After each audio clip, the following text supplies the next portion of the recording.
Hi, Stephen here from Music Generation Tipperary, and today we're going to talk about the bass. The bass is the lowest tuned instrument in the guitar family, and it has 4 strings which are tuned E, A, D, G. And to remember that, say 88 Dynamite, goodbye. And you number them from the floor up 1, 2, 3, 4. Now, the parts of the bass will start from the neck. So these are the machine heads. So by tightening them, the note will go up, and by loosening them, the note will go down like this.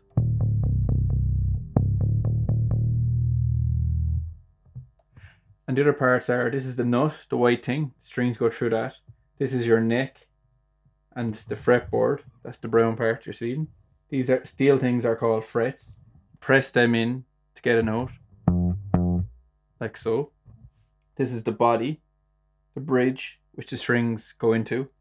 These are called the pickups. They're magnets that will pick up your sound and they'll come out through a speaker. And these 2 knobs control the volume and the tone, which is how trebly your instrument will sound. The bass is usually played with these 2 fingers walking, like so. But you can also use a plectrum. Other techniques that are possible on the bass include playing chords and slapping and popping.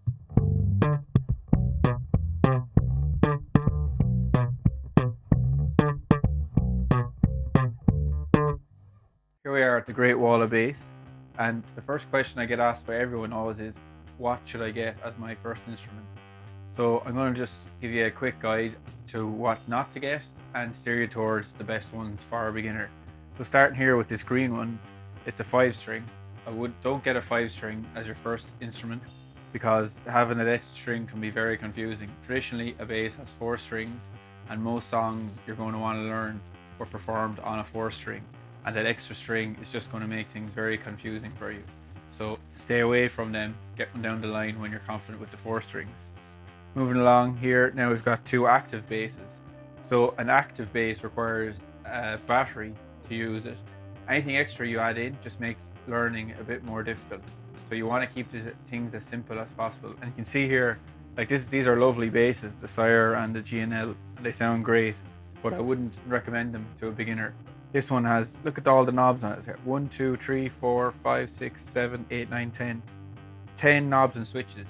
That's just too confusing. You plug that in, you wouldn't know where to start selecting different sounds. So stay away from the active basses as your first. Also, they can be more expensive, so don't get one of them as your first bass. Now, this is a fretless bass. So this doesn't have the steel things which are called frets in it, which you press down to get the note. So you have to find the note yourself, like on a violin or a cello. And for a beginner, this could be a disaster, because everything you're playing could be out of tune, and it's just that one extra hurdle that might put you off continuing learning the instrument. So don't get it fretless. It's a really fun instrument and a really nice sound down the line when you're confident playing on the fretted bass. So we've talked about what you probably shouldn't get as a beginner bass. Now let's look at what I think you should get. I definitely would recommend a P bass. That's great. 1 pickup and 2 knobs. Nice and simple. Classic sound. This particular one is a Squire. So that's a very trustworthy brand, and they sound great. They're not too expensive. This is the only thing about the P bass is the neck can be quite thick on it. So a jazz bass has a slimmer neck. It has 2 pickups and 3 controls, but still simple, easy to use. So if you've got smaller hands or you're younger, I'd recommend a short scale bass like this one here. Now, most brands have started doing a short scale version of their normal basses because they're getting really popular. And these are great because they've got a smaller body and a smaller neck. So it's ideal to get started on. The final thing we need to talk about is getting an amplifier. You don't need to spend a lot of money, just get something small like this one here that'll just fit in your bedroom, won't take up too much room. Down the line you might get a big one, but you don't want to annoy the neighbours by getting a big monster amp that you don't really need. This particular one has built-in effects, which is pretty cool.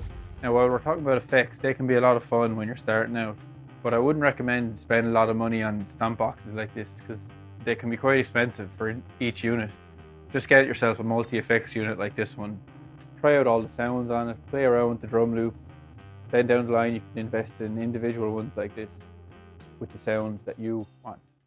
So to give you an example of how the bass works, I'm going to play two examples, one rock and one funk.